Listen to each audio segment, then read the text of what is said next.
Gentlemen, today we're talking about making it rain! So I like to think on this channel we talk about all of the critical issues the modern alpha male faces, like grooming, style, fitness, even etiquette. But there's one topic that I've sort of shied away from: money.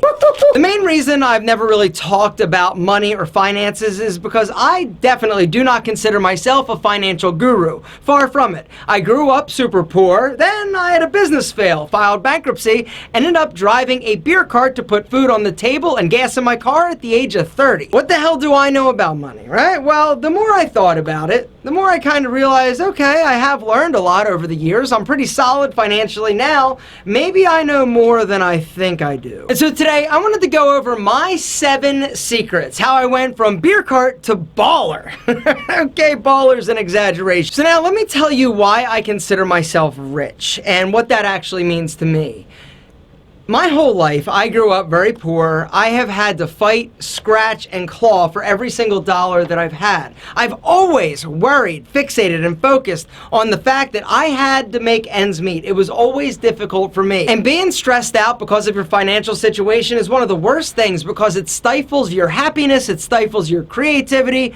But one day, about 3 years ago, I went all day and I didn't think about money once. Next day, same thing. I wasn't stressing or thinking about money, and it was at this precise moment that I felt incredibly rich. That stress went away, everything else got brighter, my world opened up, and I just felt like a new man. And so today I'd like to go over the 7 things that I did in order to obtain personal financial richness. Secret number 1 is get a job. And you're like, what?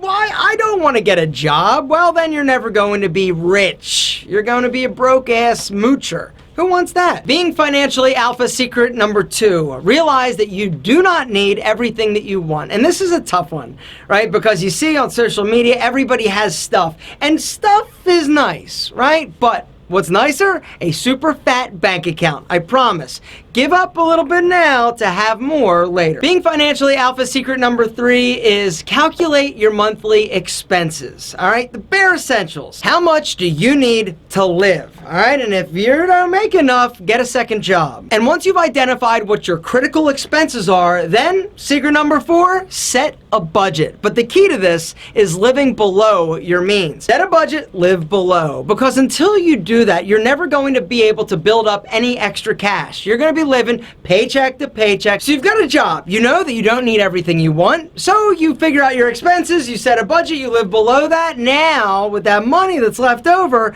save 50% of it, all right?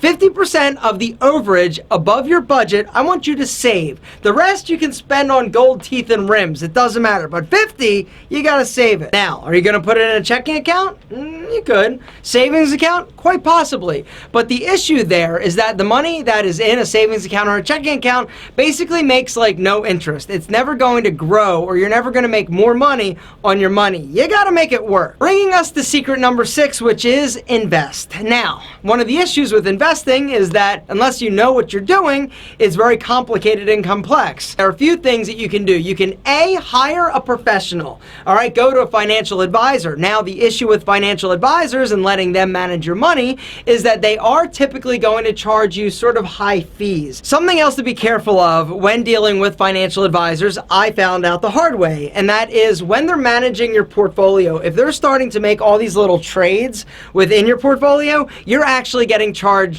fees. All these fees are eating into your profit. A lot of them do have minimums, so unless you have like $100,000 saved up, you're out of luck. There are some things that you definitely need to look into in order to protect yourself and make sure that your money is growing. Another option that is pretty exciting is something like Wealthfront. I first heard about Wealthfront when I was listening to a Tim Ferriss podcast. He was talking about this set it and forget it type of investing online. The cool thing about them is up to $10,000, it's totally free. Then after that, it's like 0.25%. It's pennies on the dollar.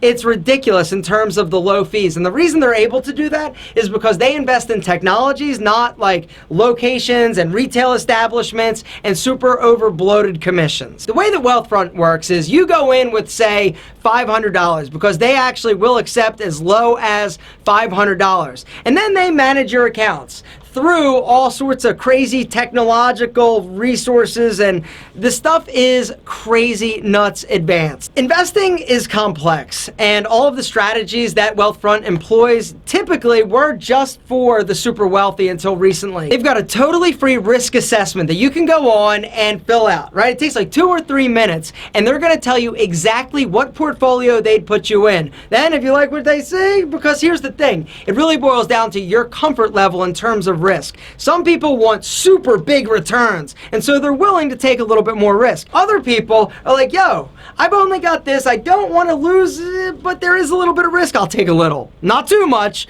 right? And everybody is going to be different in terms of their risk tolerance. If you want to see what investment Wealthfront would actually put you in specifically, there's a totally free risk assessment that you can take. It takes like 2 to 3 minutes, go in, fill it out, and they will tell you exactly where they would place your cash. I can't say enough great stuff about Wealthfront, and I am thrilled to partner with them for this video. There's a link down below to Wealthfront. Go check it out and see where your risk falls. Gentlemen, secret number 7 to being financially alpha is do not buy things on credit. Credit cards kill financial gain. Don't get into credit card debt. Gentlemen, take it from my experience. When I went to college, there was some vulture from a credit card company being like, hey, Alpha, hey, stupid, come here. You want a credit card? $500, yours. Like 23% interest. And at that point, I'm like, sure, I'll take it. Credit card, sweet. Long story short, it took me like 27 years to pay off $500. All the interest, it was terrible. Gentlemen, don't get into debt. So we talk all about being alpha, all right? What does it mean to be a modern day alpha? You look good, you take care of yourself, you take care of your body, you treat people with respect and dignity, but another aspect to that is being financially responsible.